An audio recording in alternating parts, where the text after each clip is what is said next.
Hello, I'm Dan Norenberg, advisor, coach, and consultant to executive and strategic leadership teams. Welcome to Norenberg's 90 Seconds.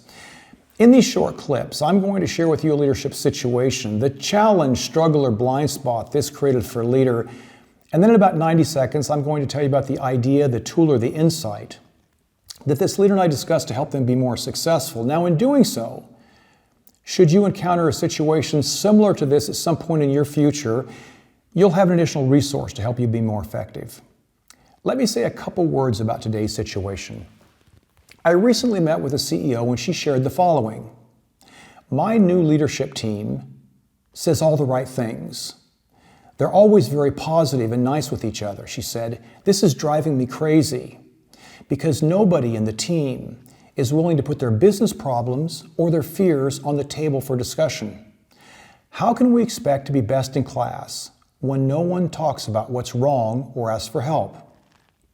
Now, let me share some of the ideas that I discussed with this team and describe how this CEO and her leadership team dramatically improved this situation, anonymously, of course. So this is Norenberg's 90 Seconds. You can start that clock.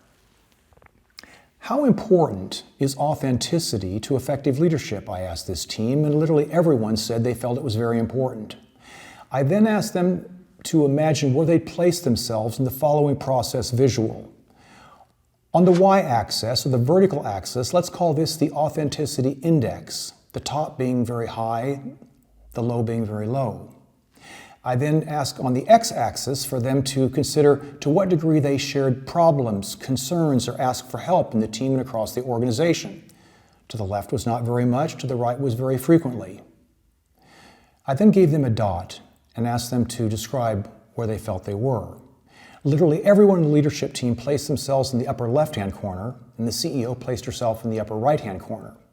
I challenged the leadership team. On one hand, you say that you're authentic leaders, and yet you don't talk about your problems, concerns, or ask for help, which is a strong sign of vulnerability, and that's an expression and a practice of authenticity.